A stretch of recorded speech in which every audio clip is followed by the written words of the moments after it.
Eternal Spirit, may the concepts that we hold today in this meeting be those of wisdom, of service, and of right action.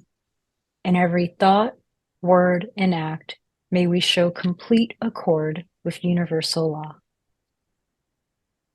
Thank you for joining me and welcome. I'm honored to have a very special guest here with us today, Germinal. And I've known him, I don't know, maybe a couple of years through the internet. And it's really just an honor to have him here because we've spent time talking on the phone before, and he has really changed my perspective on a lot of things and helped me get clear about who I am and why I'm here. And he's one of the most multi-dimensional humans I've ever met. He's got a background in political science, economics. He's an award-winning author. He's also a publisher, a scholar, a teacher. He just does so many different things. And he's in the United States now. He's originally from the Ivory Coast, and he just has quite a story. And he also encouraged me to start my own podcast. So here it is. And it's really just an honor to have you here today. Could you share a little bit about yourself and your journey, whatever you feel is calling to you today? Sure. So, Sorin, first of all, thank you for having me on your platform. I am truly honored that you're interviewing me. So, I came in the United States about 12 years ago. So, in August, it's going to be 13 years. But I was born and raised in Ivory Coast. I did my elementary school there. And then I moved to Kenya, Nairobi. I lived there for 4 years in a boarding school with my sister. So I learned how to live without my parents already at quite a young age. And so that's why I learned English for the first time. It was very difficult, but I realized that the best way to learn is to basically doing it.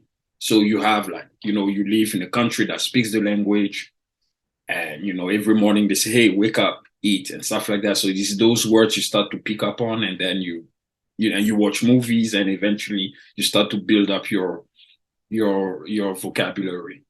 So I went to school in Kenya with my sister, and then I moved back home in Ivory Coast in 2005, and I went to high school there. I completed high school, and once I graduated high school, I moved to the United States. So I graduated high school in 2010, and I moved to the United States. I moved to Washington D.C. I went to the Catholic University of America. That's where I studied. I pursued my bachelor's in political science and two minors in French literature and philosophy. And then I graduated and I went on to pursue my master's degree in political management. So this is the practical or applied side of politics at the George Washington University. And I graduated from there in 2017. Then I wanted to go to law school because I wanted to become a politician, uh, especially in the United States, because that was the conventional path. You study politics, you go to law school, you kind of like become an attorney or like a district attorney if you want to work for the government to get experience. And then, I mean, like an ADA, then you start running for office. So that was the path I wanted to take on. But I took the LSAT 3 times. It was difficult. I mean, I still got into two law schools, but they were not the law schools that I wanted to go. So I didn't see the point of taking student loans and going through the whole process. And then COVID hit. So thank God I actually did go to law school. But so since I applied and I didn't go to law school, so I started writing, and then I've been also working as an analyst. But I started writing about politics, and then I got into economics as I got more accustomed to Milton Friedman and Thomas Sowell and all these free market advocates. And then that's how I got more into technical economics, where like we start discussing or analyzing the most technical aspect of the discipline. And then since then, I've been into it, and that eventually led me to start my own publishing company because that was the most logical thing to do. And I just released my 25th and 26th book today, by the way, called I call it my magnum opus because it's a pretty big book. It's called A History of Wealth Distribution in the US. So it's analyzing how wealth has been distributed since the American Revolution. So yeah, I'm really happy to be doing this, and I'm also working on other business ventures that I'm planning on launching eventually. Wow. When do you sleep? That's a good question. I don't sleep much. Let me put it that way. I usually go to bed around one in the morning, and I wake up around 7:38. Yeah, so I don't really sleep the full 8 hours. Even You just yesterday have night, this I was. zest. Yeah, yeah. Go Is ahead. it was just like you have this zest for life. It's like you're always doing this and that, and whatever it is that you want to accomplish, you just go for it and find a Yeah, way. like even yesterday, I had trouble sleeping, like because the wheel was spinning. Like I was thinking, because I'm planning on launching a hedge fund in a couple months, and there's a lot of legal documents that you gotta write. You gotta make sure that you follow all those security laws, uh, and you gotta register after you hit a certain threshold. So there are a lot of stuff. So yeah, yesterday I had trouble sleeping, but it was for a good reason. Yeah. Yeah. Well, the way that you describe everything you're doing, it's not really work for you. It's pleasure for you, it sounds like. Yeah, because that's actually well put. Yeah, it is pleasure for me because to me, like I think if you have something in mind, just go for it. You have nothing to Mhm. lose. I mean, it's the same for like for let's say for someone who believes in God, whether he's a Muslim or a Christian. They say, well, you believe if it happens to be wrong, you have nothing to lose. It's just based on faith, Mhm. right? So it's the same with Yes. me. Like if you have something in mind, go for it. You try it. Some things will work, some may not. But of course, you got to be mindful. You got to do calculated risk. You just don't also go for anything that seems cool to you because at the end of the day, every decision we make is an investment. And you want to make sure that you get a return on your investment. So Yeah. before you launch yourself into something, you want to do your due diligence. You want to make sure that, yes, you don't know how the outcome will be, but you still have an idea, like uh, a research, evidence-based idea of what the outcome could potentially be. Yeah. You're one of the things I really appreciate with you is how mathematical and pragmatic you are. You care about facts and you share those facts no matter how unpopular, they may be. Like you have a lot of courage to just stick to, what is the truth, Yeah. and I think that's really important in this day and age because a lot of people put things out with agendas. They're Mm. biased and they're not sticking with facts or there's emotion attached to it. And I find that the way that you express yourself, it's very logical. This is what it Yeah. is. And yeah, and honestly, like I sometimes I admit that I can be brutally honest, but at the same time, like I'm not here to please people. What I love to do is sharing knowledge and information with people. And whatever I share with you, you do what you want with that information I give you. Like it's not my responsibility to use that information I give you. That your responsibility. Like if I give you like tips or tricks for you to be able to get a competitive advantage and you don't use that, well, there's nothing I can do. Like that's everyone's responsibility to use whenever you believe that it is suitable to you as well. Because like it's not every good advice that is necessary at the very time you're hearing about it. Because I can give you a good advice, but it may not fit you at that very moment of your life. But down the road, it is something that that can be useful if you want to move up to the next level or something. And that is why even on Instagram, like I could have like 10,000 or 20,000 followers, but I just have 7,000 because I put what I believe to be true. Some people don't like it. Some people like it. Well, I put my stuff and people do whatever they want with it with that information. Hmm. I want to go back a little bit, but before I do, you said something a little bit ago about what you're not here to do. And I'm curious if you just, feel into the present moment, what do you feel that you are here to do?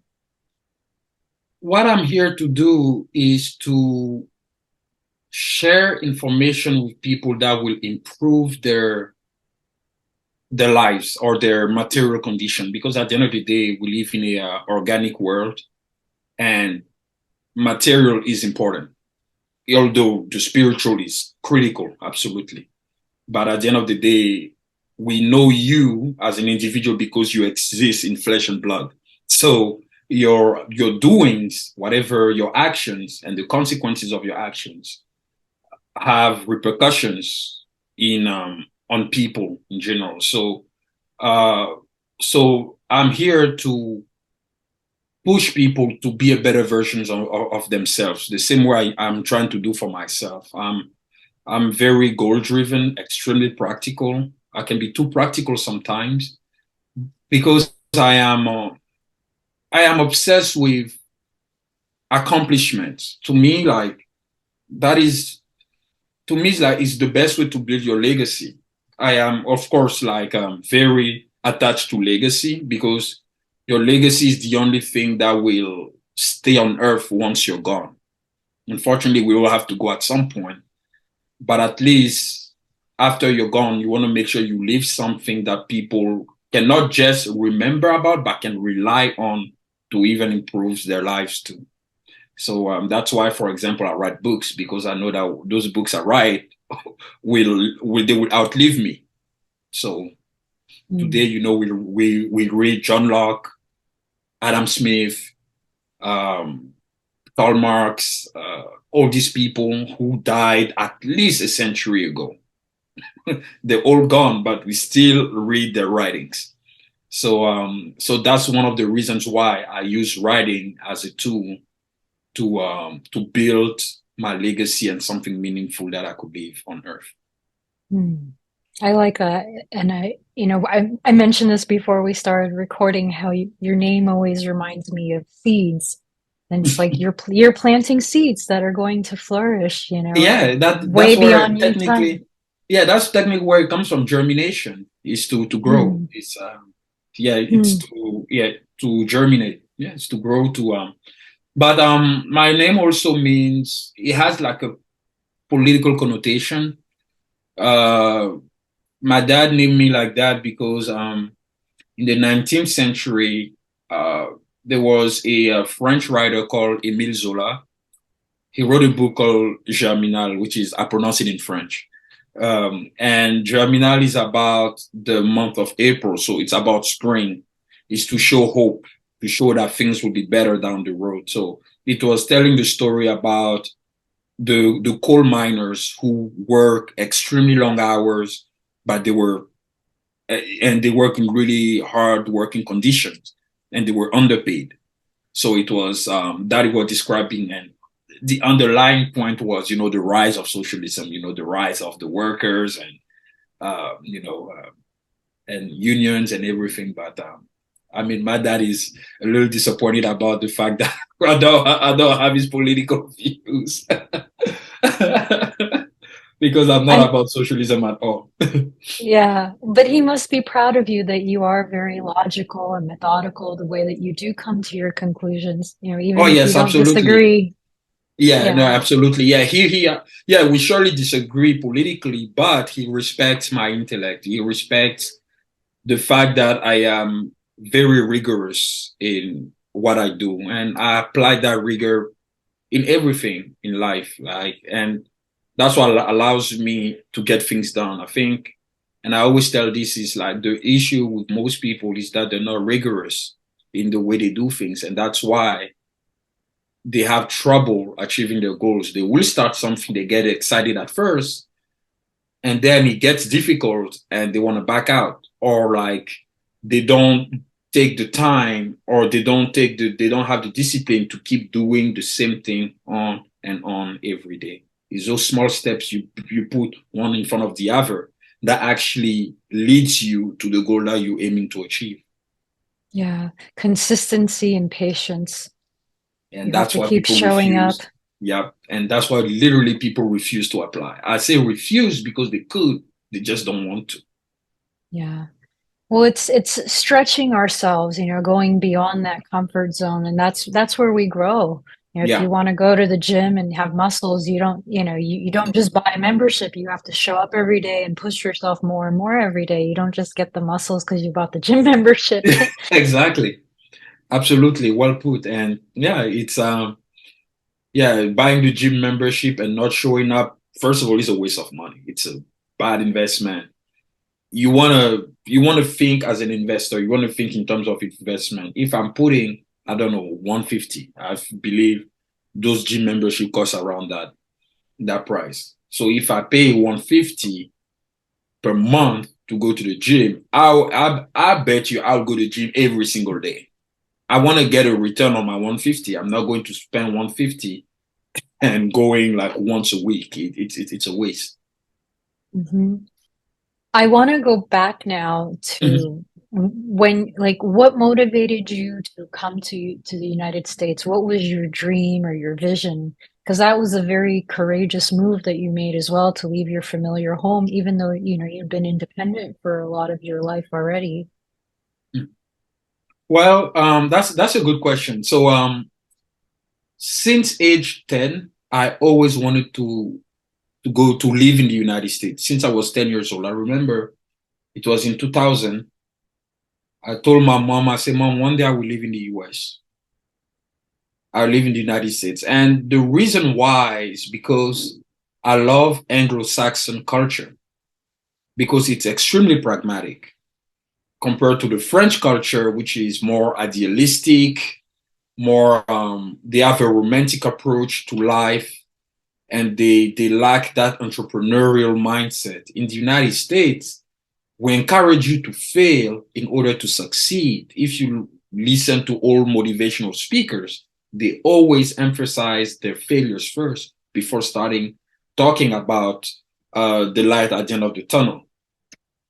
In French culture, not just French, but I would say um, Roman languages culture, so French, Italian, Spanish, Portuguese, in those cultures, entrepreneurship is not celebrated.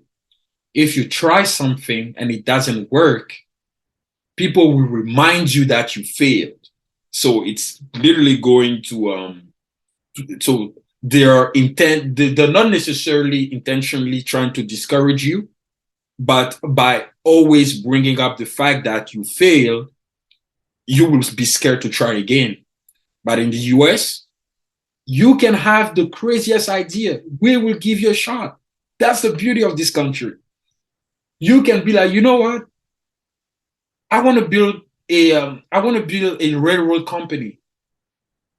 Okay, tell me about it. That's the American way. Tell me about it. But that very same idea, you tell a Roman language speaking person, I want to build a railroad company. What? No. Who is going to take the train? Immediately they see an issue. They see a problem. But in America, it's like, okay, what's your plan? What's your business plan? You describe and you explain a little bit how you intend on doing, what is the marketing plan, how you intend to uh like run the business and who will be in charge, what are the financial projections and everything. You know what? I think I can give you $500,000. You literally raise capital, and that's America. If your idea is sound, it will take off. But in Europe, in Africa, or in South America, in those places, it's hard. It's hard. It's not impossible. Don't get me wrong. There are like some entrepreneurs in each of these continents too, but it's not entrepreneurship is not promoted as it is in the UK and in the United States. So that was one of the reasons. It was in fact the main reason why I wanted to come in the US. But don't get me wrong. At 10 years old, I did not know much about entrepreneurship. I was just 10. but I already had like at least I had a romantic idea about the United States, like the country where everything is possible. And I strongly believe that because if you think about it, a a foreigner, right, can leave everything he or she has in his home country and make it in the US. But in Europe, you never see that. For example, you never see, like, for example, African people in Europe, the richest African people in Europe are athletes, singers. It's usually that. You never see like an African person being one of the wealthiest people in a European country because he started a company. It doesn't happen. But in the United States, yes, you see people starting companies left and right, and they become billionaires. That's the US. And yeah, like you here they say, hey, we're not guaranteeing you the outcome, but we're guaranteeing you an opportunity to have a shot. Now it's up to you to maximize on that opportunity given to you. Sometimes it will work, sometimes it won't work. At the end of the day, everything you do or you get yourself into cannot work because you're a human being.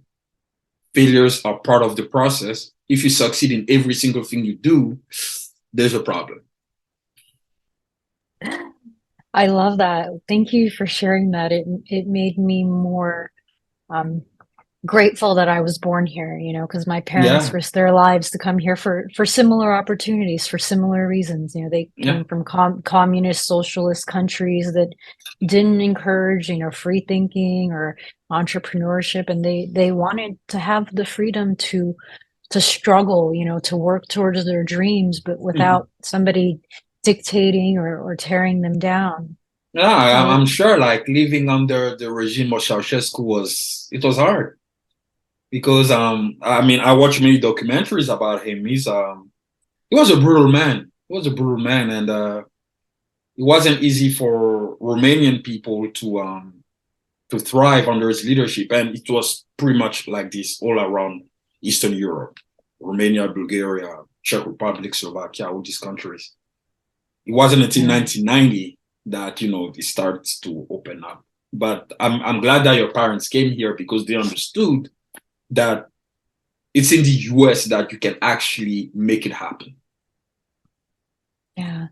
My dad used to always say it's nobody's business, what I do in my square foot of space.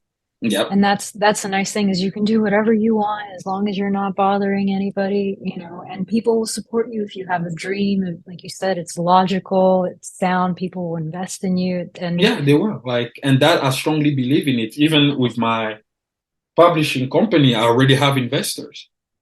I have three investors literally investing in my company because I explained to them how I believe that it will be a profitable business and how they will potentially get a good return on the investment. And they say, you know what, we're in. well, anybody that pays attention to you will see, how hardworking you are and how much integrity you have behind your work. So I'm not surprised, and I'm sure that you will go very, very far, Thank you. as you keep growing and opening yourself up.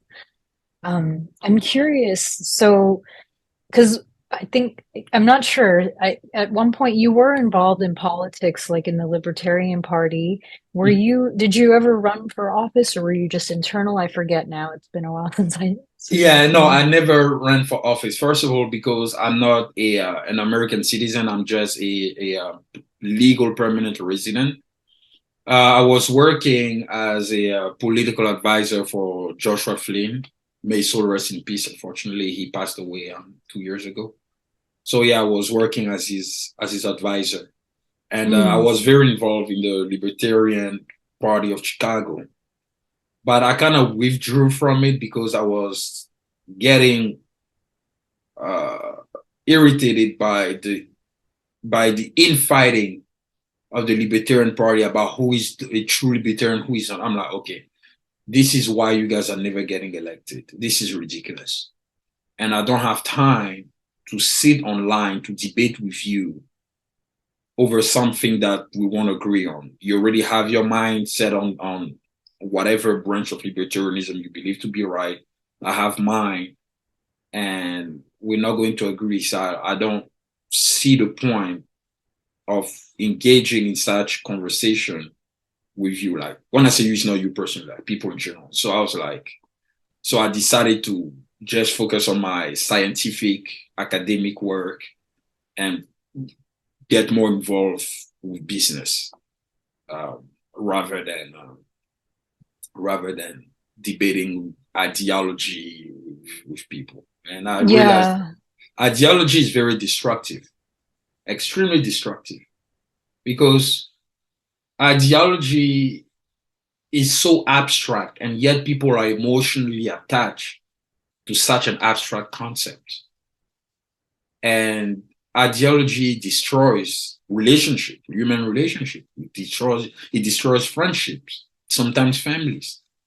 That's why now, like on Thanksgiving or even Christmas dinners, like people are afraid to talk politics, especially in the US. This is one of the things.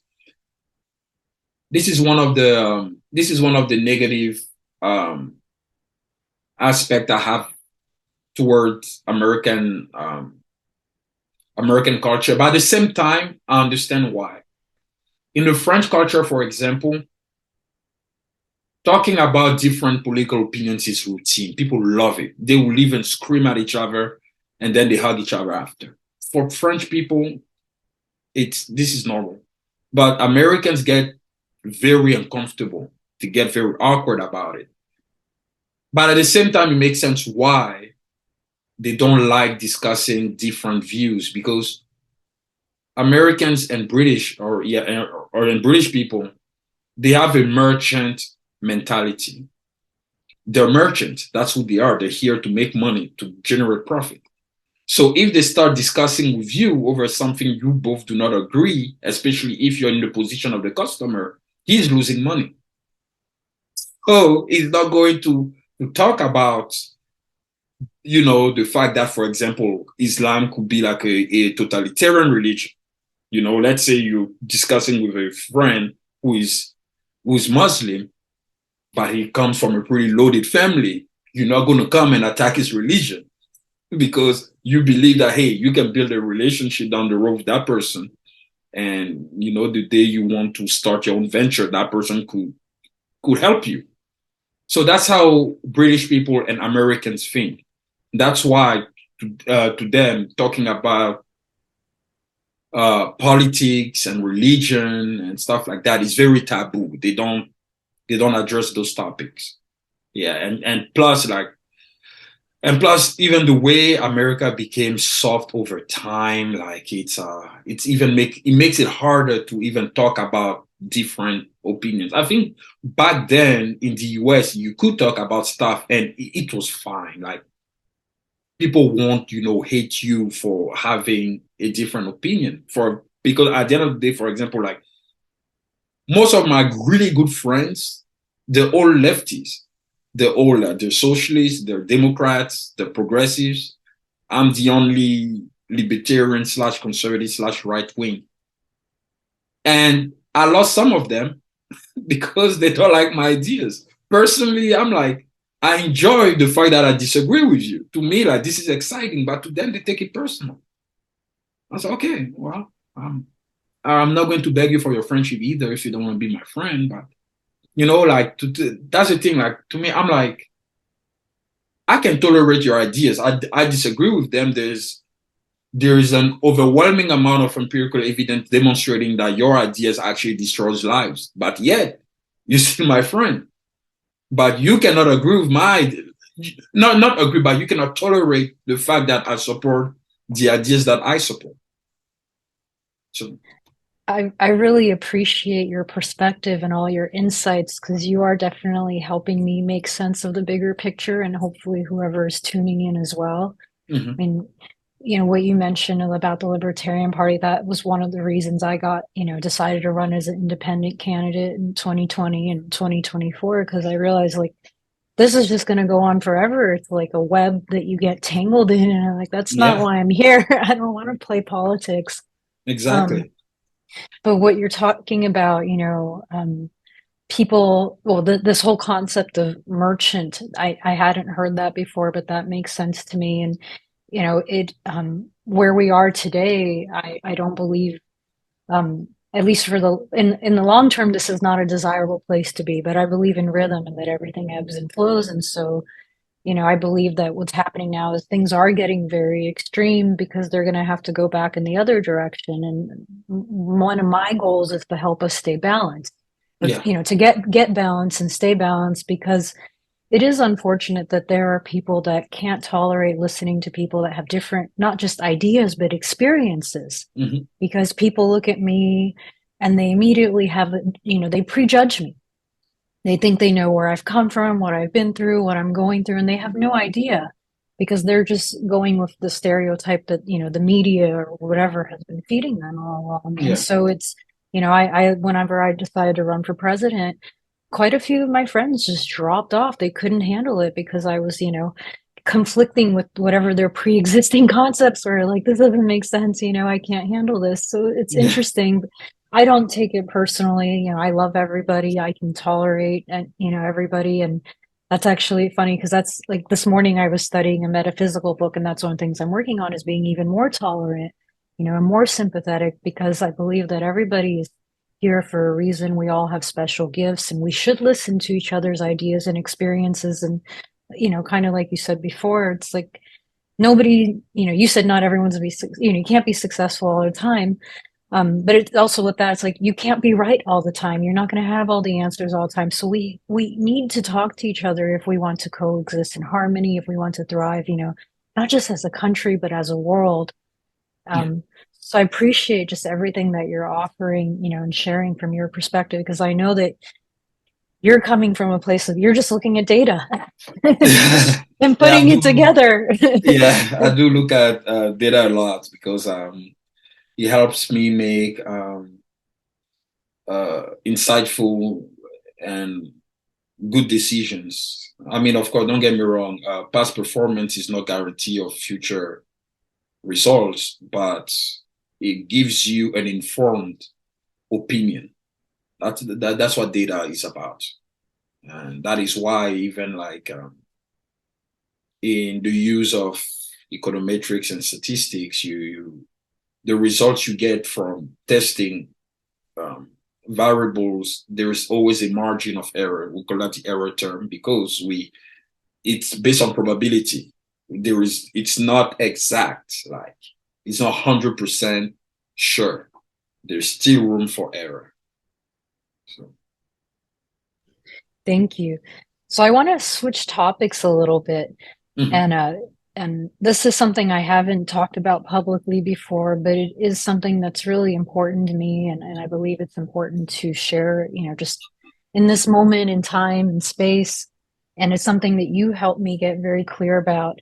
And you didn't say much to help me get clear about it. It's really my metaphysical studies, for the past decade plus, spending thousands and thousands of hours understanding, life and why am I here and who am I and what am I capable of. And when we spoke on the phone about a year ago, somehow we got on the topic of sexuality. And you said that it was a choice. And you said it very confidently. And I didn't question you about it. I just let it sink in because somebody else had told me that a few years earlier, too. And I responded the same way to him. But this time, I was in a different place because I used to think that it was a choice. When I was younger, I've dated men, women, in between. I'm from San Francisco. My environment had an impact on me. yeah, When you're surrounded by certain ideas all the time, they do influence your behavior. And so, and before all this identification that we're having lately. Identified as a fluid being, and I still do. And what I meant by that is that, I can be anything that I want to be, but I didn't really realize the significance behind that it is a choice, mhm, and I want to bring it up because like where I'm at in my life is I've realized that, when we're first born, we're like wild animals. yeah, And it's just about our basic, instincts, urges, needs being satisfied and following that. But as we learn how to reason, and our consciousness evolves, we have the opportunity to go beyond our outer senses, and what I mean by living for the senses is, living for like what looks good, what smells good, what feels good, what sounds good, right? All of our physical senses. But that's very limiting because I'm not my body. You're not your body. We have inner senses as well, like will and reason, intuition, perception, imagination, and those are, senses that we can develop if we choose to. And so my metaphysical work, and that's what I've been really working on, is developing those inner senses. And that's, you help me get clear and realize, again, with my work too, that, it was mostly that, but just that statement really shifted me. And I realized that I had been living for my senses when I was younger because I just didn't know better. And there's nothing wrong with that. I was figuring out who I am and where I belong in the world. And it was my way of not dealing with reality. I was dealing with the illusion of reality. I was identifying with my body, thinking that this is all I am. But now that I know that I am, I believe I'm an infinite soul. I'm inhabiting this body. I'm animated by God or spirit, whatever you want to call it, but the same thing that animates you and every other living being out there. And so I've made very different choices in my life because of this aha, so to speak. And I share that because I find that right now there's a lot of media and propaganda, pushing people into exploring, not just their sexuality, but their gender. And I believe that this is very dangerous. And if people go through with, surgeries that, they can't reverse this. And so that's part of the reason I wanted to bring this up is like, I find that, we're not addressing what is the real issue right now in this conversation around gender identity and sexuality. And I believe that it's that we have people that haven't been taught how to adapt to reality as it truly is, right? This is like it's a coping mechanism. They don't feel good in the body that they were born with. So they want a different body because they think that'll make them feel better.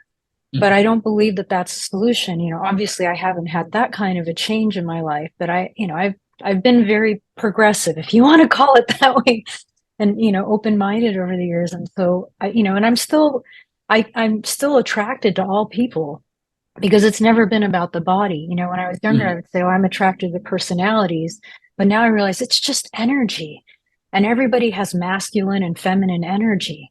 And some of them are balanced, some of them are more one way or another. And I think it's just something that's important for people to consider because peace doesn't come from the external, it comes from the internal, right? And I've had plastic surgery. I had rhinoplasty about 10, 12 years ago, and it didn't really change how I felt about myself. I don't regret it, but I did it for the wrong reasons. It was just before I got into my metaphysical studies, and that's really what helped me.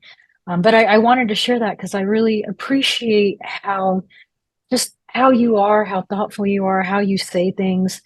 And I wanted to share because it changed me, and I believe it's for the better. Now it's like, I am a woman. I used to call my husband my beloved because I didn't, I was trying to, I think I was just trying to fit in, and not make people uncomfortable. I'm like, no, I'm a woman, I'm a biological woman, and I'm married to a biological man, and this is my husband.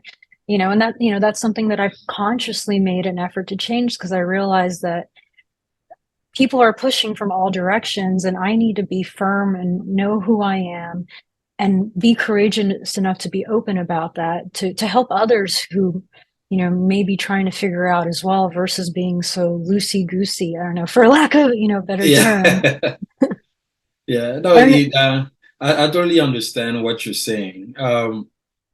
The thing with sexuality and the fact that I believe that it is a choice is because at the end of the day, mammals, whether it's human beings or animals, except insects, mammals, we have two species, the male and the female. And these two species exist for a reason. It's for reproduction. two species of the same sex cannot naturally reproduce. Let's say things the way they are. They cannot reproduce. A man being with a man cannot produce a child. A woman being with a woman cannot produce a child. Can a woman be romantically in love with another woman? Absolutely, because it's emotional attachment.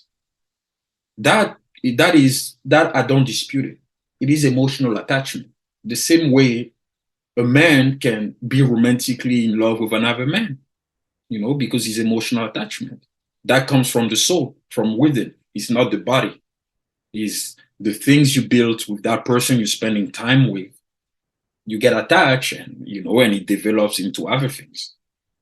But what I've been rejecting is what society is trying to press on, is what, like, especially the left, they're trying to press on society, believing that, oh, he was born that way. I don't believe you were born that way. I don't, I personally, I could be wrong. I don't know, but it's my intimate conviction that this is not true. Because if one could be born a certain way, then we wouldn't need the other species to live, because that would be the natural course of doing things. If being born, I don't know, gay is the way of doing things, then no problem. Only men will exist. We don't need females. If being born lesbian is the way of doing it, we only have females, there's no male. But there's male and female for a reason. So, and what people are trying to do, in my opinion, is to challenge nature. Because human beings have the power to choose. This is our ultimate power. We have the power to distinguish from between right and wrong, good and bad. So we have the power to decide what we do, based on the choices we make, what we want to do. So human beings are curious beings. They're driven by the unknown. And it's the unknown that actually makes human beings believing in all sort of things. Even death, for example. The reason why we have all sort of theories about death is because no one knows what it's like on the other side. No one knows. I'm sure we all have people in our immediate or or enlarged circle who passed away at some point that we knew. But that person never came back and said, hey, I was on the other side and this is the way it is. We don't. So we try to comprehend, because that's how human beings are. We always want to comprehend a certain word that we don't have a physical access to. And Schopenhauer talks about it. That's why I enjoy when you talk about metaphysics, because that's what metaphysics is about. It's beyond the physical. It's deep. And that's why we are Homo sapiens sapiens, because we are conscious, we are aware of the fact that we have consciousness. Animals know that they exist, but they don't know why. You never see a lion walking in the wild asking, why am I here? The dude is hungry. He's looking for the next meal. He's going to eat or bring to the clan, to the pride. But us, we're here like, what is my purpose in life? Why am I here? Why am I doing this and that? So we always questioning ourselves. And that's how we're trying to find our purpose. But that's what makes us human beings above all type of species on Earth, because we have the capacity to understand the fact that we can understand things. I'm getting too philosophical here. I know I sound like Jean-Paul Sartre. So that's what it is. But it makes my point about sexuality, that we always want to experiment, to try new things. What it could be like to be with a guy. What it could be like to be with a woman. Oh, let me try it out. Nothing wrong with that. I mean, people are free to do what they want. But someone cannot come and tell me, oh no, he was born this, because arguing that someone was born this way takes off responsibility. It basically avoids or takes off responsibility from the shoulder of that person. That's what it's about. Because I am a consequentialist, and most left-leaning people are deterministic, meaning that whatever happens to you is never your fault. It's life, it's society, it's the environment that affects who you are and what you're doing. And personally, I don't believe that. Don't get me wrong, I do not deny that environment does play a role, of course, in our doings, of course. But it is not the entire thing. I believe at the end of the day, when we act a certain way, there are consequences for that.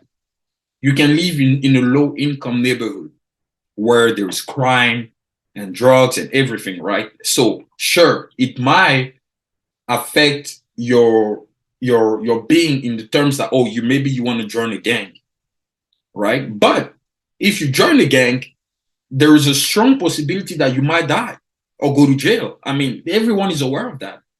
You join a gang and you go rob a store, well, there's a strong chance that the police is going to shoot you because you know what you're doing is wrong at the end of the day. Sure, there is the influence of your environment on you, but you're still aware because you're a human being. You're still aware of the fact that what you're doing is wrong. What you're gauging yourself into is the wrong path.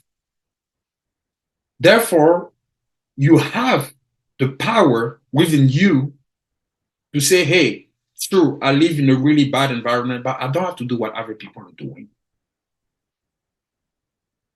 If you're walking, right, why don't you just throw yourself on the street and the car will bash you? Because you know that if you do that, you're going to die, like, or you can get really badly injured.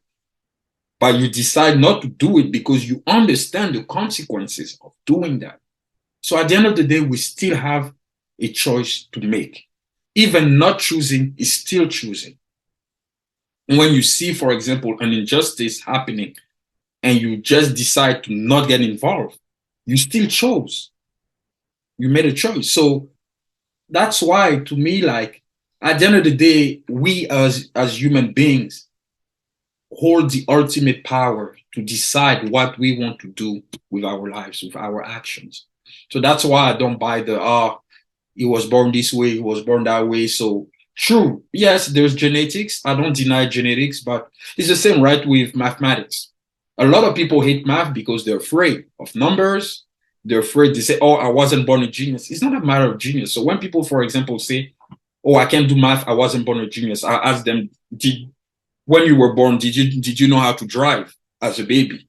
No one knew, right? Because there are rules that you learn, like the rules of the road. You learn about it, and then you go take the test, then you get your driver's license. It's the same with mathematics. You learn about the rules of math. Once you know the rules, you know how to apply them to whatever mathematical problem you're facing. That's how I personally learned math. I used to hate math myself too.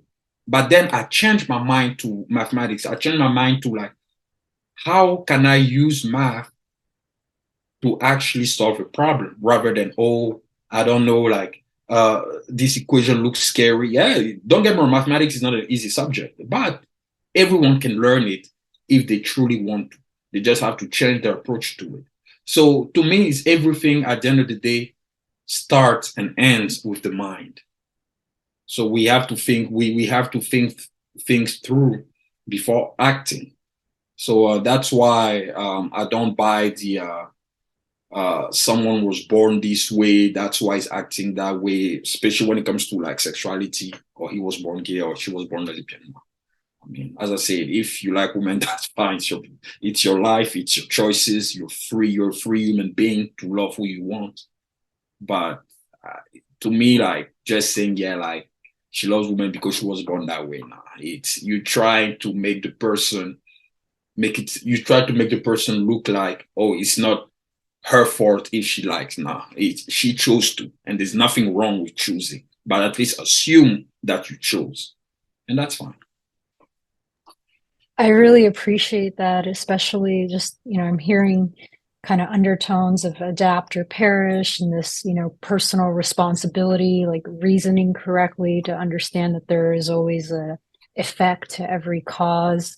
Yeah. And you said something that, it's I can't even paraphrase it, but it inspired me to share, for me, I want to serve life, the big one life. And I always ask myself, what can I do to be of service to life? Not my life, not your life, but the life that we're all different puzzle pieces of. And, how can I live in harmony with the laws of life, natural laws, universal laws? And so because the reason I want to do that is because for me, I believe that that's where my peace comes from. That's where my health comes from. That's where ease comes from. Even though it may be more work up front, once you have a, foundation within yourself, then it becomes automatic. It's like you with mathematics. When you first got into it, it wasn't necessarily your thing, but you just kept practicing and studying and understanding more. And now it's a breeze for you. And it's the same thing with life. And and it's a journey. It doesn't happen overnight. That's why I share, like, how I used to be and who I am today, and how I'm making very conscious choices. I'm not impulsive. I'm thinking through to make sure that this is really right action, that the consequences of this action is going to be desirable for life. And remembering that it's, I think a lot of us human beings, we think that life is about us. We think we're very special, and we are. Like you said, we're able to, question, why are we here? We're conscious of ourselves. We have this self-consciousness that other, animals don't have.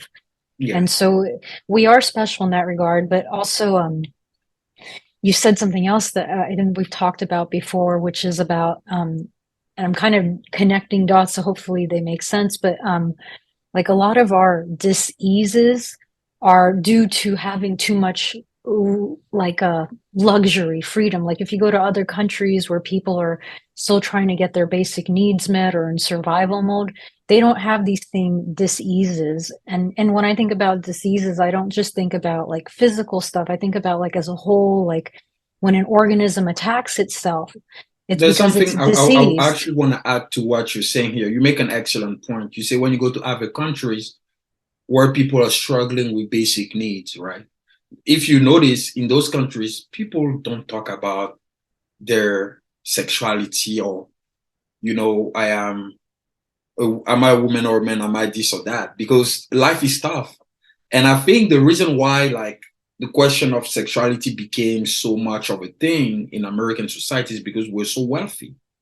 We have everything we need here. Like, let me ask you this. Do you drink from the sink sometimes? No. Never. But do you have like maybe friends that drink water from the sink? Yeah, I do. Okay. The reason why I'm asking this is because when you drink, do you ask yourself if that water is clean or not? You assume, I assume that you go with the fact that, with the assumption that that water is clean, you have nothing to worry about, right?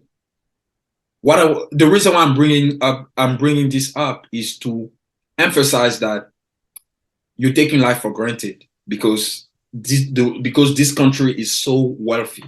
The water you drink from the sink, it's not just you, it's just all of us. The water we drink from the sink, we don't even think twice if it's clean or not.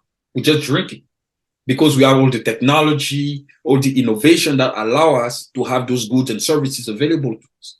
But think about the kid who lives in a remote place in India. That same water will give him diarrhea or cholera. It's bad. There, like, people are struggling. So there, people don't have. That's why, like, when I see people talking about sexuality or feminism and all this, I'm like, no, like, you guys are spoiled. That's the bottom line. Like, Americans are spoiled. That's why they have time to focus about those issues. The man who is trying to make ends meet, that would be the very last thing of he would be thinking about. And It's a misdirected energy. yes, absolutely. And I think it's important for Americans to stop taking life for granted. We have internet. We don't even think twice. You open your computer, you go about your day, you type Google, whatever information you have, boom, everything comes. Think about the guy who lives in Burkina Faso. Internet comes once every day at a very certain time. After that, there's no internet. So people still have power outage. in those countries. It's difficult, and I think it's important for Americans to redirect their priorities about what about the purpose of life. And as you said, like we start thinking too much about our self little being. Like we think that life is just us. It's true, we are special beings because we have certain abilities that animals do not have. But life is bigger than just our being too, because whatever actions we do has repercussions on our surroundings. It could be kids, it could be our parents, cousins, even friends. But whatever we do, there are always repercussions one way or another. So it's beyond just our little being. And I think this is something that people should start being considerate about. They should start take that into consideration and think that it's important to go about the essential rather than acting like a spoiled person. I believe that, you know, from my metaphysics studies, that we're Mhm. all moving from this, self-consciousness to oneness consciousness, where we recognize we're all part of a whole, and there's just so much to what you said. Like I used to think that I wanted to take away everybody's pain and suffering. I wanted to just give people what they wanted. And I thought deeper on that and I realized, well, if I give people what they want, then they don't learn how to take care of themselves. And if we have no challenges, we'll just create new ones. So it's not logical. Yeah. And because I used to be a Democrat, and I raised money for Gavin Newsom to be mayor of San Francisco, back in the day, about 20 years ago, because that was the environment I was in. It's Mhm. not just, genetics influences us, but it's also the environment. Yeah. And that's something a lot of people don't always want to admit. And Yeah. so I share this because it's like I've changed because I realize the things I used to believe in are logically flawed. Yeah. They were emotional based decisions, and you can't be reasonable and emotional at the same time. And it's not easy for people to take their emotions out of their their reasoning processes, but that's Yeah. what needs to be done. And yeah, like you said, it's I'm first generation American or second, depending on how you define it, because I'm the first to be born here. Mhm. And I think that because I saw my parents struggling so much, um, I can see how the typical American is spoiled and has a sense of entitlement, versus I still really appreciate being here and I don't take anything for granted. I go out on hikes every day and I'm just grateful for my freedom. Although I will admit I was recently in Doha and in the Maldives, and it was so nice not to be around propaganda. It was so nice not to know what people believe, Mhm. not to have it constantly thrown in the face. So, I appreciated that too, even though I know there are a lot of things in those Mhm. cultures that I don't agree with. But it was nice to just like I felt free. I Yeah. felt at peace, like nobody's bothering me, even though I didn't look like most of the people there. Neither did my husband. We're, biracial couple, Mhm. but people were respectful towards us. People were nice. Nobody asked us anything personal. Nobody tried to push anything on us. So I think, back to balance. I think that's the key here in the United States is that there's a lot to gain from living more balanced lives and not going to the extremes, and also just to recognize like why this country exists, what the forefathers had in mind. Even though they weren't perfect, they had a really good vision, Yeah. and not to take for granted how hard everybody ahead of us has worked. Like I read a meme today that Joe Rogan shared, and it was about imagining that you were born in like 1900, and if you were still alive today, and all the things that you would have to go through, all these wars and all people dying from different diseases, nothing compared to today. And how people today complain about these little insignificant things. It's all Yeah. relative. Like so many people don't recognize how good they have it, and that if we don't understand how we got here, this is a theory, but we're bound to repeat history and lose Yeah, it and have to go through it all again. I'm prepared for anything, but but I also would like us to kind of get through this time more gently, more yeah, peacefully, because I believe we have developed ourselves to be able to figure out ways to come together and to live in harmony, even if we don't agree with each other on everything. yeah. No, I totally agree with your assessment here, and that's the key of life is balance. Balance makes everything more rational. It's the yin and the yang. You know, they have to be in balance, good or evil. Even good and evil, although evil is evil, we in life we still need some sort of evil at the end of the day to keep us in balance. I know it may sound irrational. Oh, how can you say that? No, the reason why I'm saying it is um because if we are trying to do all good, as which is the goal and it should be the goal, it comes to a point that it is not realistic in the sense that we are trying to be altruistic, but human beings are self-interested beings by nature. So that's why good and evil have to be kept in balance no matter what. Because even let's say, I don't know, like if someone, I don't know, like kills my child, I'll try to do justice to that. I mean, killing the person kill my child is evil because at the end I've murdered someone, but I try to do justice for something that was for wrongdoing that was done to me, something like that. So it's important to always keep things balanced because balance gives perspective to life. Without balance, we fall in the extremes, and any extreme is dangerous. There is no good extreme. Even something that we may think that is not harmful, if we do that thing to the extreme, it becomes harmful. For example, if you're a nice person and you use your niceness to the extreme, it becomes harmful because people will take advantage of the fact that you're nice. You know, you don't want to say no, you don't want to hurt people's feelings. So now people will take advantage of that because they know that if you come to a point that you start saying no, the person will, oh, you're evil, and you will feel bad. And so no matter where we go, everything should be kept in moderation. I appreciate that. And, you reminded me of a couple of different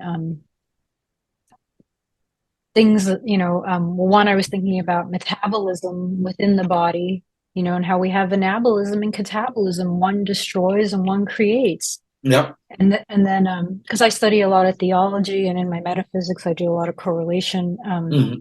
In Brahmanism, they have Shiva and Vishnu, the destroyer and the preserver. Balance is all throughout our bodies, throughout life.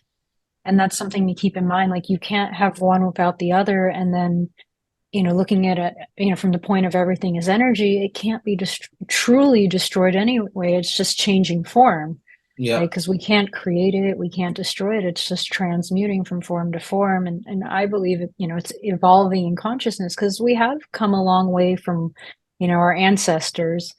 But in some ways, I feel like we can learn from like our prehistoric, or primitive, man, Oh, yeah, certain things. absolutely. Because at the end of the day, the human species has lived for thousands of years. And if we're able to preserve the species all the way to where we are today, is because at the end of the day, our ancestors did something right. Because if they didn't, we would have been extinct by now. So, Thank you. So, I'm curious before I go into the closing concept, mhm. if you have anything else that's, on your mind or in your heart that you would like to share today. I mean, one thing I can add would be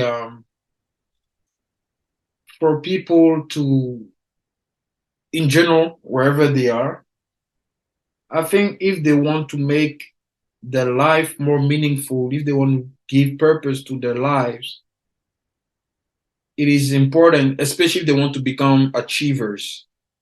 And when I say achievers, it's not just in necessarily in the physical sense, but also in the metaphysical sense, giving purpose to your life, to take your life into a direction that, you believe that will make you a better person.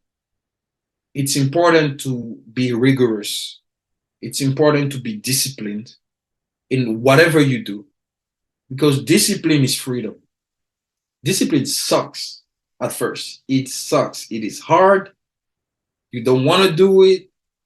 But once you get accustomed to doing it, so once you start having a routine, everything becomes easier. And the people who have succeeded in life have done so because they're disciplined, because they're rigorous. You cannot become prosperous in life if you do not have rigor and discipline. And that's why I try to tell people. And rigor and discipline is something from within. There's no external factor that, that can make you or not make you a disciplined person. It's a conscious decision you make to decide to do something over and over and over until you get the results that you want. This is something no one can take it away from you. If you decide to wake up, for example, at 5 in the morning and go for a run for 30 minutes every single day, you will and you start to do it. No one can prevent you from doing that. It's just a routine. I think there's a study that says that people a habit starting becoming a second nature after 21 days. So that is for people, if people embrace the idea of having a routine, it will make their lives easier in whatever they do. Thank you. That's a You're welcome. wonderful concept to take in. I know I needed to hear it again. So I'm going to wrap us up with the closing concept now. Of And course. thank you for joining me and sharing today. I am the place where life shines through, for life and I are one, not two. Life wants me where and as I am. I need not fret, nor fear, nor plan. If I will be relaxed and free, life will carry out its work through me.